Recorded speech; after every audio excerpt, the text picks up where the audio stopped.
Sin sobres, sin fajos de billetes, sin testaferros, sin paraísos fiscales. La trama de Santos Cerdán es una receta con ingredientes básicos: poder político, un cómplice, una constructora y una tarjeta para gastar. Soy Juan Luis Sánchez.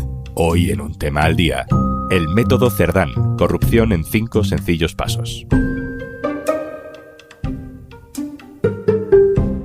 Una cosa antes de empezar. ¿Conoces Kit Digital 360? Te cuento más al final del episodio.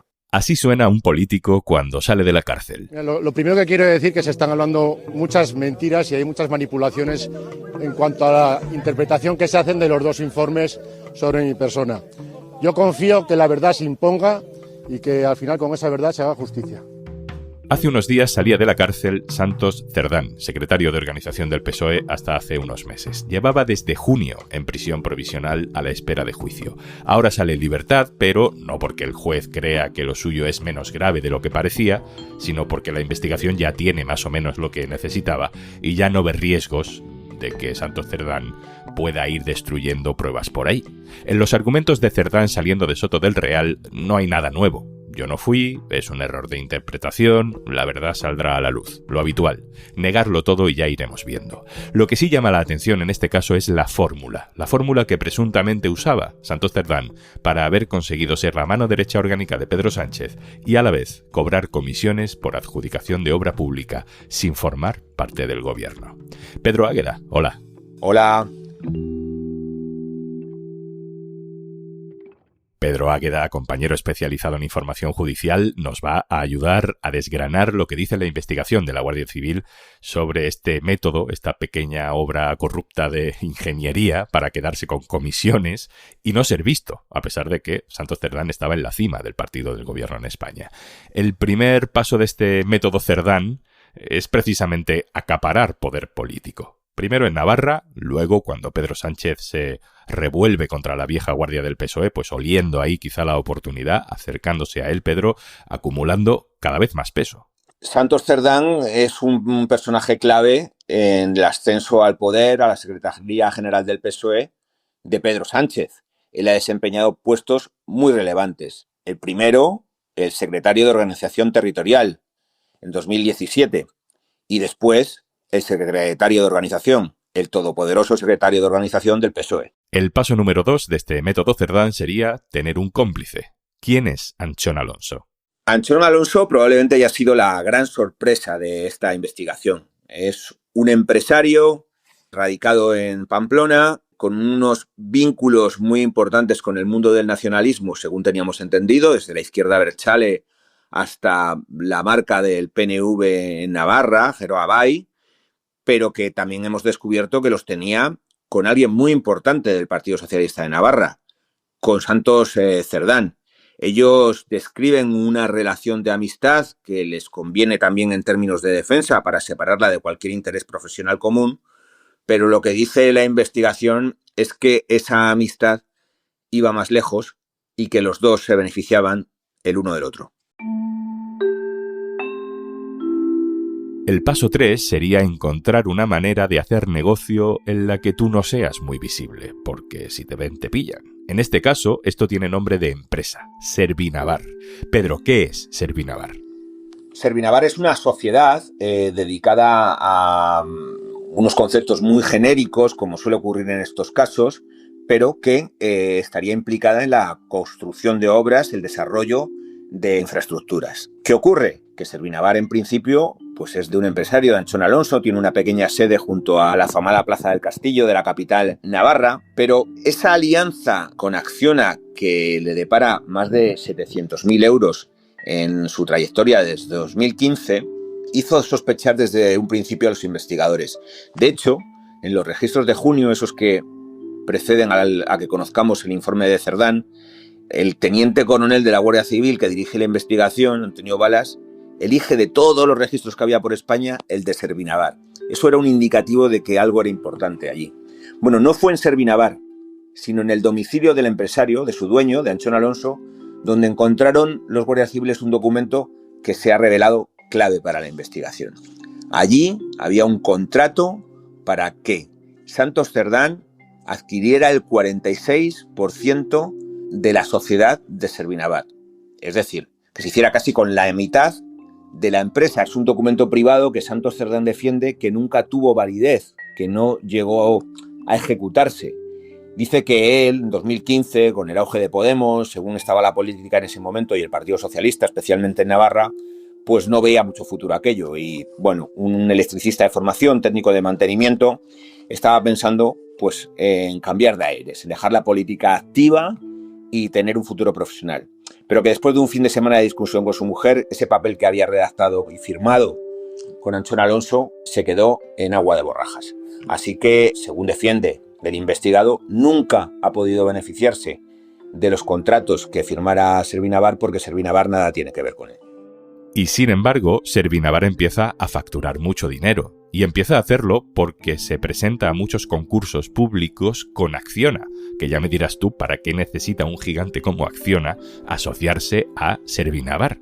Y ahí tenemos el paso número 4. Hacerte imprescindible para una gran constructora, hacer de enlace, de interruptor casi, entre una gran empresa y el Ministerio de Transportes, Pedro.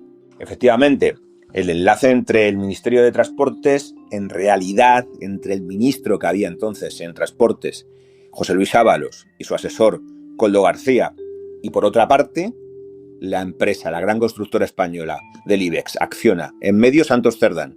La Unidad Central Operativa cree que Servinavar es, más que una empresa, un vínculo, un modo de ganar dinero y repartir comisiones. Acciona puso por escrito que su colaboración con Servinavar era porque ésta tenía una amplia e importante implantación en la comunidad autónoma navarra. Sin embargo, cuando Acciona escribió eso, Servinavar había pasado solamente 12 días desde que se constituyera. Así que lo que hace pensar es que no era Servinavar quien tenía la implantación en el territorio navarro, sino Anchón Alonso y sus contactos políticos. Ese nexo estaba todavía un poco difuso hasta que hemos conocido el nuevo informe de la UCO. Hemos visto hasta fotografías de Santos Cerdán con uno de los directivos imputados de Acciona. Fotografías en un piso que compartía con Anchón Alonso al principio de llegar a Madrid. Unas fotografías en la barra del Penta de Malasaña del bar que cogía justo al lado de ese piso, reunidos justo Vicente Pellegrini de Acciona y Santos Cerdán. Esa colaboración empieza a dar sus frutos y Acciona y Servinavar obtienen obras. Por ejemplo, la reforma del Puente del Centenario en Sevilla, donde, por cierto, es contratado un cuñado de Santos Cerdán, aunque sea solo como peón especialista. Es el único trabajador que puso Servinavar para esa UTE. Y a partir de ahí, pues se dibuja el papel de muñidor entre José Luis Ábalos, que es quien concede las adjudicaciones su ministerio, Acciona, que se las lleva, Servinavar, que se beneficia, y por fin Servinavar beneficiando a su vez, trasladando fondos, prebendas a Santos Cerdán.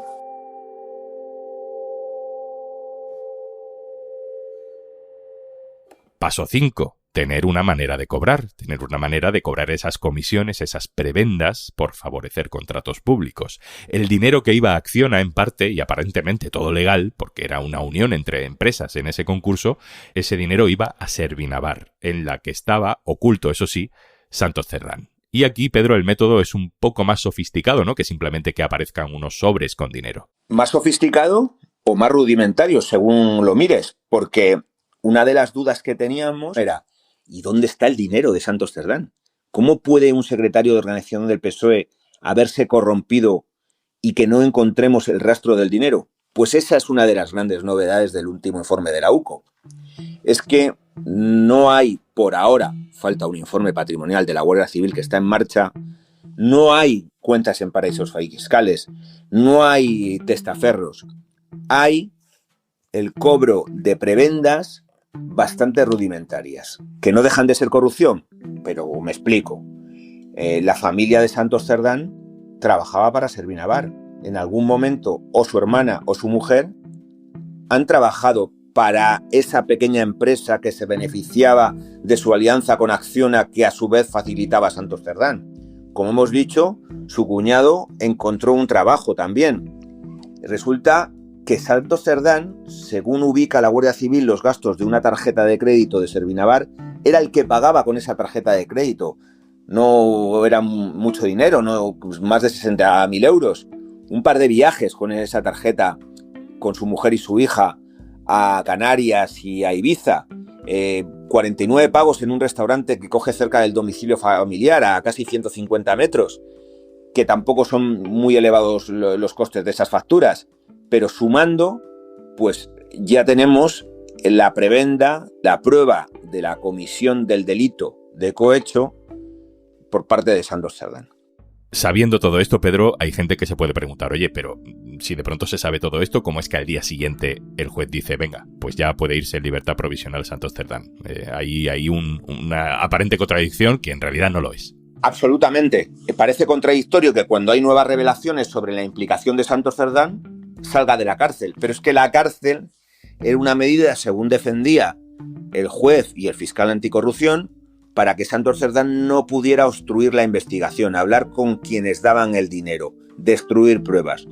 Si ha salido de la cárcel es porque ya hay un informe de la Guardia Civil presentado sobre la trama, sobre su relación con Acciona, se ha imputado al directivo de Acciona de momento clave en todo esto, y una medida que es tener a alguien en la cárcel sin haber sido juzgado, pues es muy grave y hay que acotarla lo máximo posible. Por eso ha salido de la cárcel.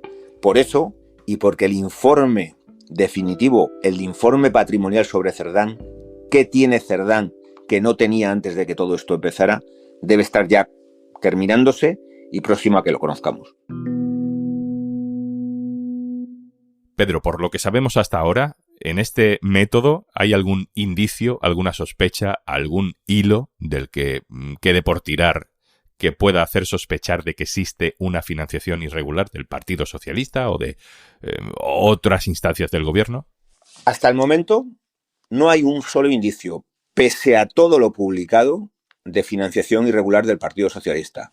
Eso no quiere decir que los cargos tan altos que desempeñaban dos de los principales imputados, Santos Cerdán, José Luis Ábalos, secretarios de organización del partido, puedan hacer pensar que en un momento dado aparezca algo. El juez ha apreciado unas irregularidades en el pago metálico de los tickets que pasaban el propio Ábalos. ¿Es posible que Ábalos engañara al partido con tickets que no eran suyos? Bueno, de momento ni siquiera hay indicios de un delito que no sea el de financiación, otro delito en la Audiencia Nacional, por cierto, que es donde el juez del Supremo ha dicho que se mande eso, pero se va a mirar. Parece difícil que a través del gasto de tickets y unas cantidades tan ridículas como las que se han examinado se pueda dar un delito de financiación irregular. Veremos. Bueno, hay una pata más política de todo esto, una derivada que por ahora no presenta ningún indicio de delito, pero que está metiendo tensión, nervios en la política vasca y en la política navarra. Nos lo cuenta desde el diario.es en Euskadi, Iker Rioja.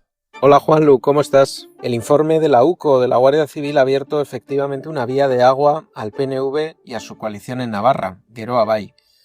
¿Por qué? Por dos motivos. Por un lado, está el famoso documento en el que supuestamente el PNV le pide nombramientos a Santos Cerdán para cargos del Estado como contrapartida por la moción de censura. El partido de Aitor Esteban, eso sí, lo niega una y otra vez. Hay que recordar que el propio Esteban fue uno de los negociadores directos de aquella moción de censura y hay que recordar también que fue precisamente el PNV el partido decisivo, el que inclinó la balanza a favor de Sánchez. Pero también es muy relevante un segundo elemento. En las adjudicaciones en Navarra, a Servinavar 2000, salvo en el caso de los túneles de Belate, todas ellas proceden de Geroa Bai, la coalición del PNV y del partido llamado Socialverdes, que es el de Uxue Barkos. Antxon Alonso era amigo de Cerdán, efectivamente, y parece que también socio empresarial, pero era una persona muy cercana a la expresidenta Uxue Barkos y al todavía consejero José María Ayerdi. Ayerdi, por ejemplo, planteó un convenio para construir viviendas con Servinavar 2000, no teniendo estructura y no dedicándose entonces a la construcción. Es, por cierto, la única vez en la que esta empresa ha aparecido sola, sin Acciona, ante la administración pública. Terminamos contigo, Pedro, por recapitular cómo resumimos, cómo dibujamos este esquema de la corrupción, este método Cerdán. Aquí tenemos una radiografía de la corrupción que es bastante más habitual de lo que pudiéramos suponer. Hay un político en un cargo público con capacidad para repartir a través de contratos ingentes cantidades de dinero. Es José Luis Ábalos. Tiene un ayudante, Koldo García, que se encarga del trabajo de campo, podemos decir. Tiene que haber alguien que ponga el dinero de la comisión. Una gran constructora, Acciona. Pero hay que encontrar también un vínculo para que el dinero de las comisiones llegue a los políticos. Ese vínculo es una pequeña empresa con la que se alía Acciona para recibir los contratos. Esa parte de los contratos que se lleva en la pequeña empresa, Servinavar, de Anchón Alonso, es el dinero de donde sale la corrupción. En este caso es un 2,19% por obra. Son obras muy grandes. Servinavar cobra el dinero y a partir de ahí llega el dinero tanto a José Luis Ábalos, a Koldo García, como a la persona que ha permitido el contacto entre Koldo García, José Luis Ábalos, el ministerio y la constructora. En el centro de todo, y según la Guardia Civil, el muñidor de la trama, Santos Cerdán. Pedro Águeda, compañero, muchas gracias. Muchas gracias a vosotros. Y antes de marcharnos... Kit Digital 360 es un portal que ofrece una mirada completa sobre Kit Digital, donde puedes consultar los principales datos del programa. Kit Digital es una iniciativa cuyo objetivo es mejorar la digitalización de pymes y autónomos. Entra en kitdigital.red.es y descubre el impacto del programa en pymes y autónomos. Kit Digital es un programa del gobierno gestionado por Red.es. Colabora Cámara de Comercio de España. Financiado por la Unión Europea. Next Generation. Plan de recuperación. Gobierno de España. Esto es Un Tema al Día, el podcast del diario.es. Si te gusta lo que hacemos, necesitamos tu apoyo. Hazte socio, hazte socia en eldiario.es/socio. Este podcast lo producen Carmen Ibáñez, Marcos García Santonja, Lucía Martín e Izaskun Pérez. El montaje es de Pedro Nogales. Yo soy Juan Luis Sánchez. Mañana, otro tema.